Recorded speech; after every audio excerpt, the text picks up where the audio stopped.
नमस्कार मित्रों। हेडिंग देख के आपको विश्वास नहीं हो रहा होगा, मुझे भी नहीं हुआ था।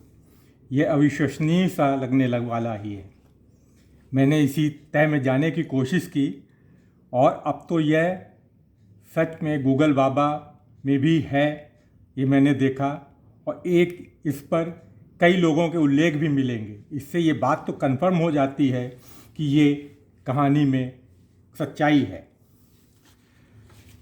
कहानी है एक ग्रामीण व्यक्ति की, जिन्होंने 10,000 रुपये 1980 में इन्वेस्ट किए थे और उससे आज उनकी संपत्ति 1600 करोड़ हो गई है ना ताज्जुब करने वाली बात।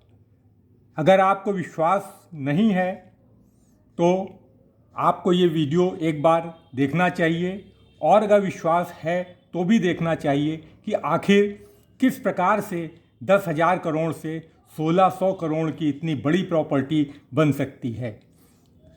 तो मैं आपको पहले ले जाता हूँ कि ये सज्जन कहाँ के थे। ये देखिए, अमलनेर नाम के जगह पे, जो कि महाराष्ट्र में है, वहाँ के ये व्यक्ति थे। और इन्होंने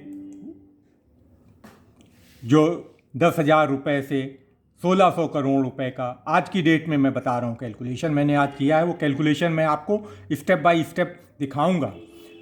तो आपको सीधे मैं कैलकुलेशन में ही ले चलता हूँ। अब देखिए, इन्होंने क्या किया था कि इनकी पिताजी की डेथ के बाद में कुछ ज़मीन का हिस्सा मिला था, वो इन्होंने बेच के करीब 20,000 रुपये मिले इनको। उसमें से 10,000 रुपये इन्होंने इस कंपनी में 100 शेयर लगा के स्टार्ट किया। यानी कि 1980 में 10,000 रुपये, मैं माउस को भी ध्यान दीजिएगा, ये 10,000 रुपये इन्होंने लगाए थे।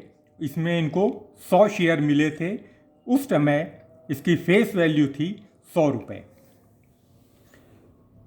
नेक्स्ट ईयर 1981 में कंपनी ने एक पर एक बोनस दिया और 100 शेयर पे इनको 100 शेयर बोनस के मिले। इस तरह से इनके 200 शेयर हो गए। फिर 1985 में कंपनी ने फिर 1:1 के हिसाब से बोनस दिया। अब इनके पास शेयर हो गए, पहले 200 थे, 200 शेयर बोनस के, इस प्रकार पूरे 400 शेयर्स हो गए। 1986 में कंपनी ने स्प्लिट किया, यानी कि पहले फेस वैल्यू थी 100 रुपीज़, अब वो फेस वैल्यू 10 रुपये हो गई और शेयर भी जो है उसके प्राइस, उसका क्वांटिटी 10 टाइम्स ज़्यादा हो गई, यानी 400 से 4000 हो गई। अब फेस वैल्यू, जो नई फेस वैल्यू है, वो 10 रुपये है। 1987 में 1:1 के हिसाब से फिर बोनस दिया। अब 4000 से क्वांटिटी 8000 की हो गई। क्वांटिटी देखिए धीरे धीरे बढ़ती चली जा रही है।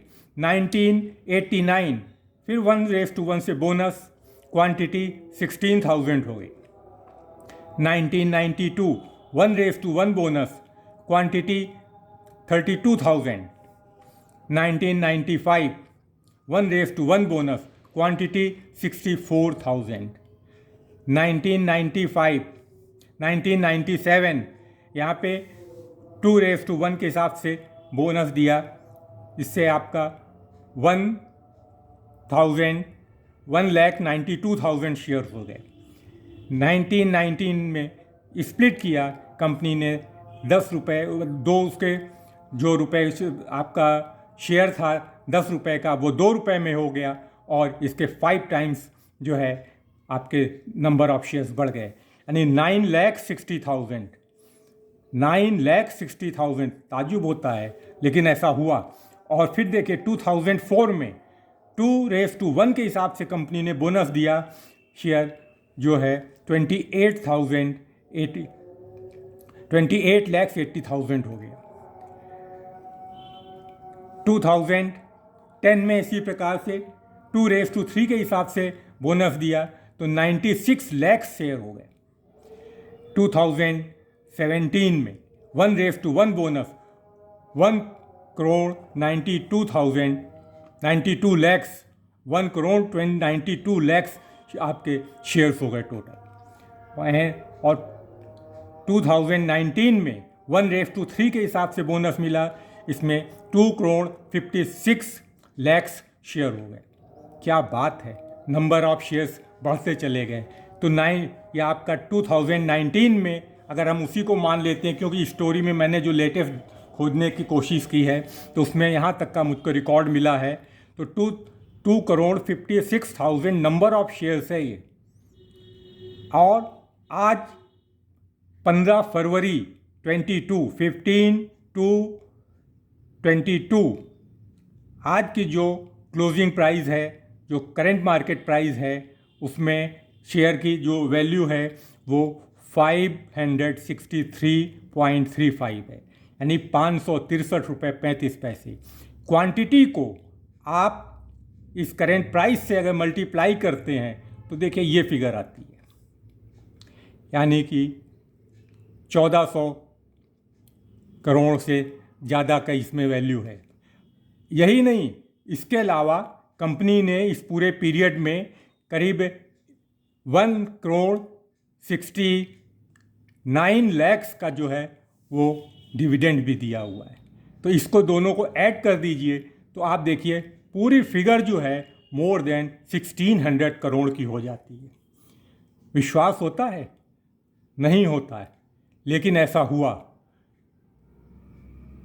आप इस तरह से और भी कंपनियां हैं, बस है क्या कि हमको सही समय पे निवेश करना है, कंपनी की बैकग्राउंड को देखना है और इसके साथ ही निवेश को बरकरार रखना है। ये नहीं कि हमारा, अगर मान लीजिए अगर हम इस चीज़ को दूसरे ढंग से भी देखें कि हमारा जनरली क्या होता है, पैसा 2 गुना हो गया, ठीक है हम इस पैसे को निकाल लेते हैं। जब निकाल लेंगे तो फिर उसमें फर्दर आपका कैसे पड़ेगा।